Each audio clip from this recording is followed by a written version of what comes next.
Kingdom Come Deliverance takes place in a time of uncertainty in Bohemia. King Charles IV successfully ruled the land for many years and brought great change and prosperity. But after his death, the throne went to his son, Wenceslas IV. But rather than ruling, the new king ignored the affairs of state and spent his time frivolously. Abusing his position of power, he even failed to turn up to his own coronation. They called him Wenceslas the Idol. Issues mounted with the king until the nobles finally had enough by his inaction and turned to the king's half-brother for help, King Sigismund of Hungary. Sigismund answered their pleas and chose to kidnap the king Wenceslas and force him to abdicate the throne. He then took advantage of the ensuing chaos to gain greater power for himself and invades Bohemia, attacking the king's allies. We open in the town of Silver Skalitz, focused on its trade of silver mining. Our protagonist is Henry, son of the local blacksmith. He's awoken by his mother after a long night of drinking and dancing. His father needs help finishing a sword he's crafting, so it's time to get out of bed. Henry's mother notices a scratch on his hand and begins to scold him as she believes he has been getting into sword fighting lessons. Henry tells his mother not to worry and that he only scratched himself. She stops pressing him further, but reminds Henry how much his father hates fighting. She also reminds him that he promised to help his father finish the sword for Lord Radzig and sends him on his way. Henry's father asks him to collect some money he is owed to pay for some charcoal and collect the engraved crossguard he ordered to finish the sword. Wandering the city, you find your friends Fritz, Matthew, and Matthias overhearing an argument about the current political climate. One of the locals believes Sigismund is in the right in what he has done so far, as he believes Wenceslas is not a capable king. But it's made clear most of the village believes Wenceslas is the rightful king, and Skalitz's Lord Radzig, is the king's commander-in-chief. One of the men sitting down makes it clear that arguing about politics won't change anything, and that they would rather talk about something more pleasant. Your friends then come up with a scheme to punish the Sigismund sympathizer by throwing manure at his home. Henry is able to choose to help them with this scheme or not. Afterwards, you collect the money owed to your father, buy the charcoal, and collect the crossguard. Before heading home, Henry bumps into Combat Master Vanyek. Vanyek jokingly asks if he's recovered from his great wound. Henry says it's nothing, but that his mother noticed and began to scold him. Vanyek says that no mother is happy when their son begins to take interest in swords, as where there are weapons, there is death. But then Vanyek asks what Henry wants. Henry feels as though he doesn't fit in and doesn't want to rot away in Skalitz forever. He wants to live and explore the world, but the world is dangerous and he needs to learn how to protect himself. Vanyek likes Henry's attitude and agrees to give him one more lesson, as today is his last day in Skalitz. After your lesson, you head towards the tavern to bring your father a fresh cold ale. You receive the ale from Bianca, Henry's girlfriend. She and Henry's friends are part of the reason he stayed up so late last night. The two flirt with each other for a bit before Henry heads back to his father. Henry and his father then spend some time together, putting together Lord Radzig's sword. While getting the furnace ready, Henry's father says he heard someone threw dung at someone's freshly limed wash house. He believes Henry and his friends had something to do with it. Henry exclaims that they were talking treason about Sigismund and the king, believing he got what he deserved. Guilty or no, Henry's father explains clearly that he has a business to run, and that harassing one of his potential customers and his son being sent to the pillory helps no one and solved nothing. He tries to teach his son a lesson, saying that he may win a fight with violence, you will never win an argument. To convince someone they are wrong, he needs to use his words, not his fists. The two continue to bond and finish off the sword. Henry asks why his father left Prague, as he finds it odd a master swordsmith is spending most of his time making horseshoes in a village. His father dodges the answer and simply says he has everything he needs here. Henry then asks some questions about the previous emperor's rule. Henry's father fondly describes the previous emperor's many accomplishments and focuses on all the great things he's done without having a war. He agrees with Henry that the previous emperor was indeed better than Wenceslas, but he does empathize with Wenceslas, saying it can't be easy filling the shoes of someone as great and history defining as his father. Henry then asks about Sigismund. His father simply asks if he thinks King Charles would attack his own people, Clearly not. Wenceslaus may have his issues,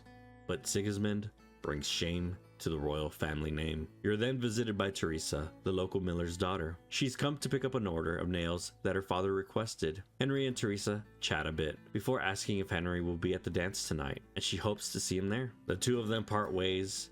Henry stares as she walks off. His father agrees she's a fine lass and snaps his son out of it. He then asks his son to watch as he tests the sword's sharpness. While testing it, he is visited by Lord Radzig. Radzig tests the sword himself and is impressed that the old ex-swordsmith has not lost his touch. He then offers Henry to test out the sword himself, but it's clear, compared to his father and Radzig, his swordsmanship needs a lot of work still. Radzig tells Henry to ask his father to teach him swordplay, but his father quickly rejects the idea, claiming learning his trade will do him better. Radzig then shows the blade to the man accompanying him, Sir Istvan. The man is impressed by the blade and wonders why such a talented swordsmith is out here in the middle of nowhere and not the capital, claiming he could make a fortune in the city of Prague. Radzig says it's a long and complicated story. Sir Istvan says he would love to hear it sometime, but sadly he is leaving soon.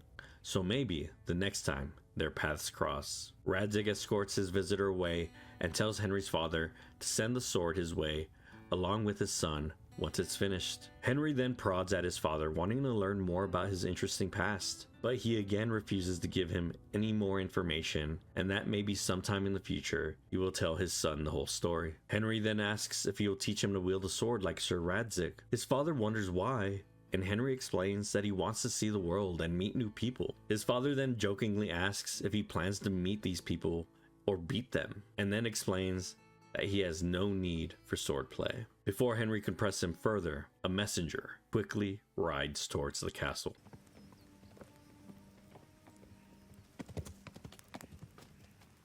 A messenger? He was in a hurry. What's happened?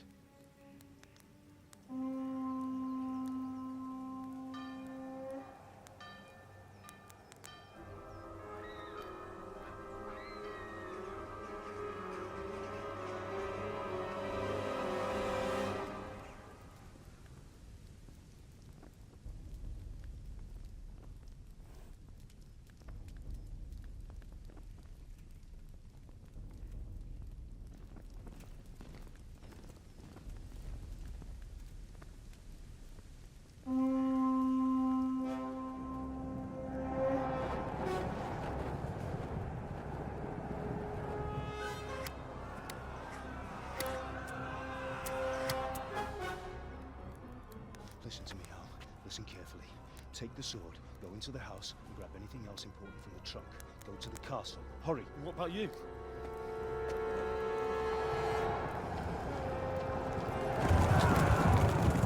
Your mother is in the village. I'll fetch her and we'll follow right behind. I'll go with you. No. You'll do what I say right now. Give the sword to Sir Radzig. If anything happens, he'll take care of you. He owes me.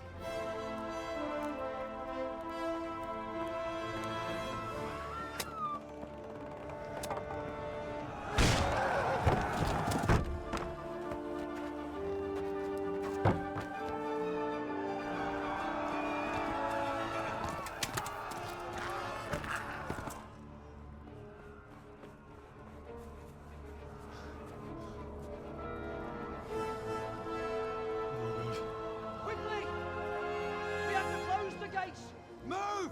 Come on, we're closing! Move it, people! Come on! We're running Come out of on! time! Oh, Henry! Thank God!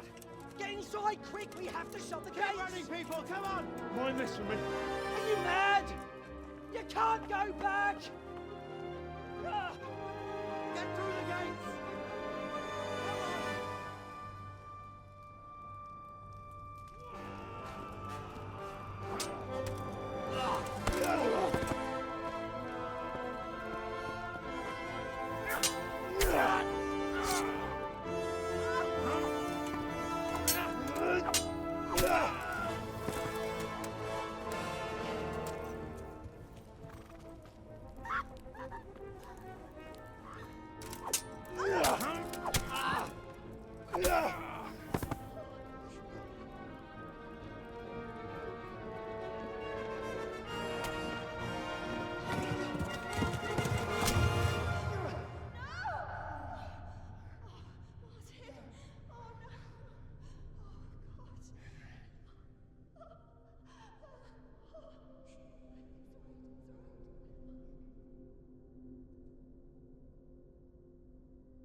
Henry is unable to make it into the safety of Radzig's castle, so he is tasked by some of the guards to find a horse and warn the nearby town of Talmberg. Henry successfully escapes Skalitz through a narrow entrance in the back. As he's running down the hill, he notices Teresa being assaulted by multiple enemy soldiers. He successfully catches their attention and steals a horse and heads off to Talmberg, giving Teresa the moment she needed to escape their clutches. All throughout the area, the people of Skalitz are being slaughtered, taking no prisoners. The invading soldiers notice Henry trying to run off and begin to chase him down, shooting an arrow into his leg in the process. He is chased all the way to the gates of Talmberg, where the local guards take notice. They then were able to ward off his pursuers with a hail of arrows, giving him time to escape into the castle walls. Inside, he is greeted and mended by Sir Robard. He helps Henry with the arrow in his leg and tries to make out what is going on. From Henry's description, the army that attacked wore armor and spoke a language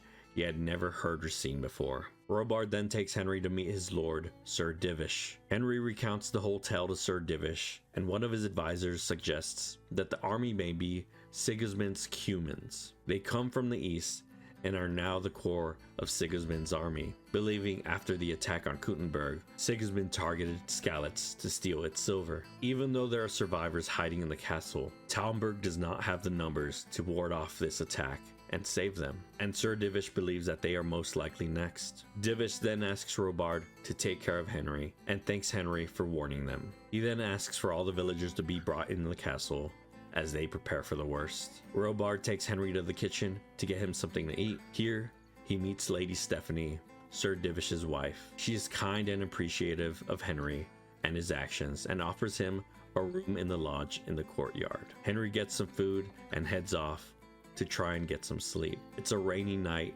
and the castle is on high alert. During the night, he is visited by Lady Stephanie. She thought Henry could use some wine after everything to help him sleep. She also gives Henry the chance to talk about what happened and unload his feelings. She is frustrated by her inability to help Sir Radzig and his people, but currently no one can stand against such a large army, as the king is in captivity and the nobility are at each other's throats. They both wonder what is going to become of everyone, but all they can do is leave it in God's hands and part ways for the night. Henry then gets more sleep, but this time he has a nightmare of the events in Skalitz. He watches his parents dying again, his mother begging for his help, and his father calling him a coward. He is then awoken by Robard. He informs him that their patrols reported a company heading to Talmberg from Skalitz. They both then head to the battlements to see what is going on. Everyone is surprised to see a caravan of Skalitz refugees led by Sir Radzig. Apparently, they used the cover of the storm to sneak out of the castle before Lord Sigismund could attack in the morning.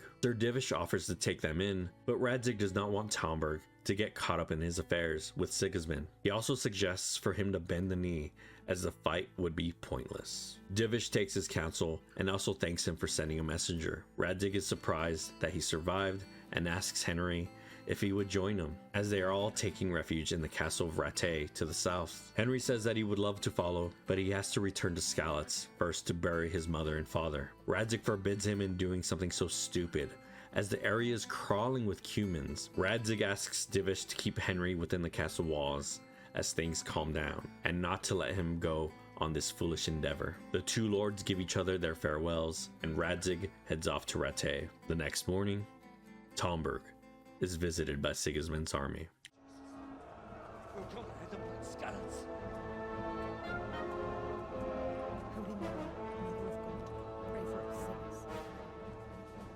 See how the self-appointed king wins the love and respect of his loyal subjects.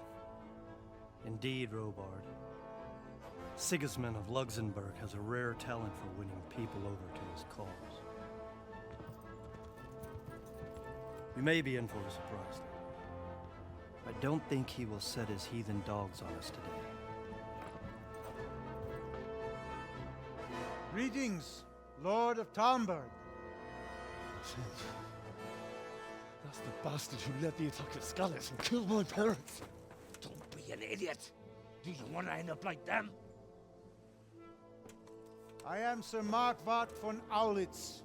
I come in the name of Sigismund of Luxembourg, King of Hungary and Croatia, who has resolved to strike against those who disrupt concord in the land and to restore order in the name of his brother, King Wenceslaus IV. Restore order by burning and pillaging the king's estates. Greetings, Sir Markvart. The efforts of the king's brother to bring order to this chaotic land are undoubtedly noble. It seems to me, though, that he and his army have somewhat strayed. As Burgrave of Prague Castle, I am entirely beholden to the king, and here in Talmberg divine peace reigned until your arrival. To what then do we owe the honor of your visit? Yesterday, His Majesty took action against the enemy of the kingdom, the Radzig Kobyla, who has been using the silver from the Skalitz mine to fund insurrection against the crown. Unfortunately, the insurgent escaped. Would you happen to know, noble sir, where he might be at this time? As far as I know, the Sir Radzig of which you speak is the king's hetman at Skalitz. I find it hard to imagine that he would rebel against our king. Nevertheless, I can assure you that Sir Radzig is not at Talmberg. He would be a fool indeed to flee from one castle, where he has little chance of defense, to another, where he has even less. Or do you take the view that my humble manner is any obstacle to your army? Am I to inform the king then that the Radzig Kobyla is not at Talmberg and that he has your loyalty? Sir Radzig Kobyla is not here, and I have no intentions of getting embroiled in affairs from which I have nothing to gain. Very well, sir. As you wish. I will relay your words to the king in the hope he will be as well disposed as you seem to be. Those who have clean consciences and goodwill may find themselves well disposed even at moments like this, when there is little cause for joy. Farewell, sir. Auf Wiedersehen.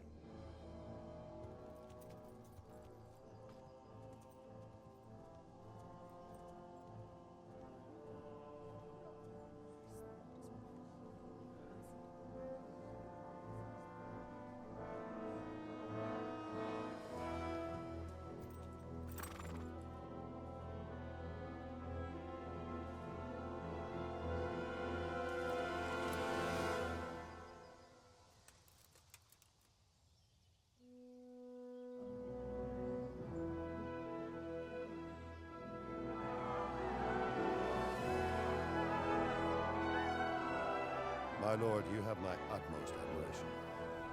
Get on with you, Robard.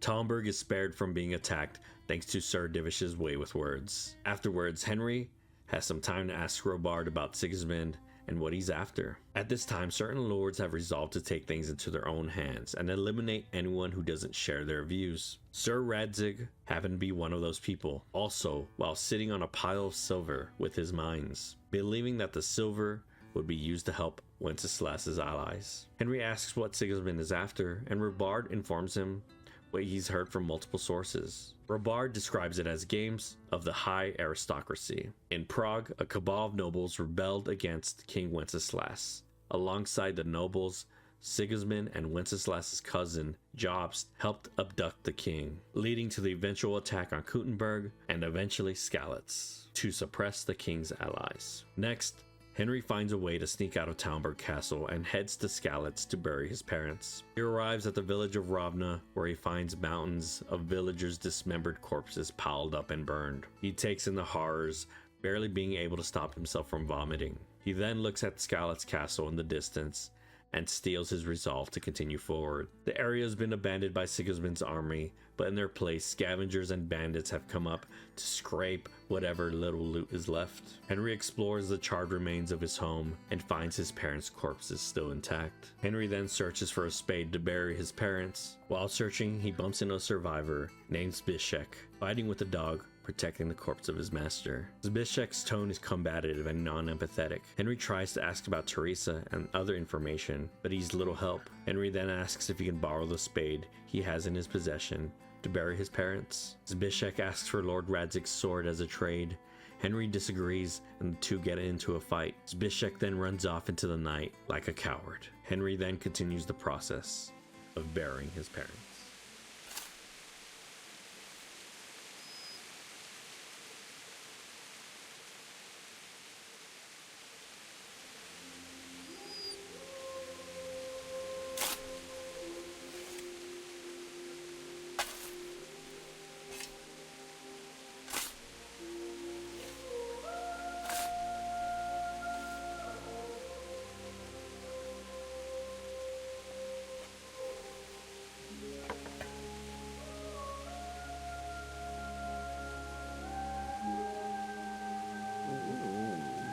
So,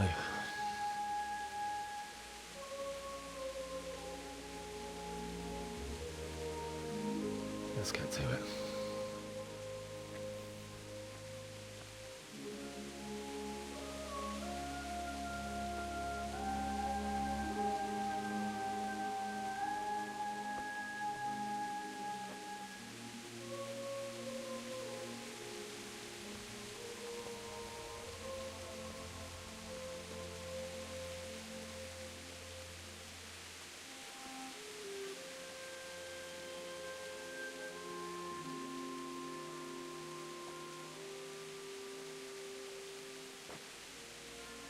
Damn it all.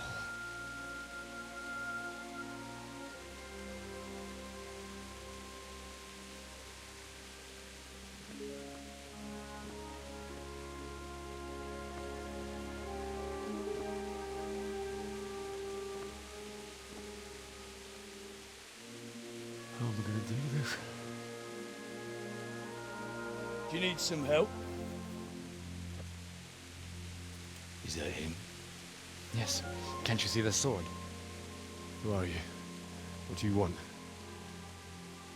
Zbyszek? Who do you think we are? Franciscan brothers? We're here to rob you of everything you've got. Especially that fine blade that's of no use to a peasant like you anyway. Banish the thought. It is my father's sword. You mean him? I don't think he's going to be needing it. Listen here, boy. You hand over that sword, I might just let you go. If not, you're in for a family reunion you really don't. Leave me alone. Kill him, Runt! Aye, cut the bastard down. As you like. Could have just cost you a few teeth. Ah!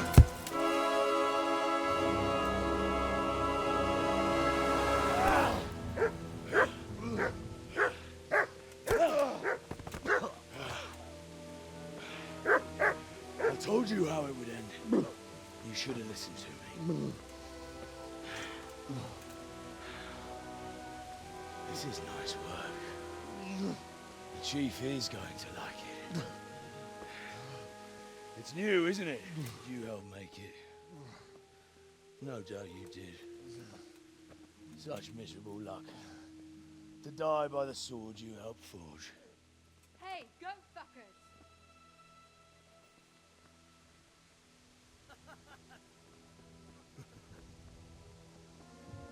The games are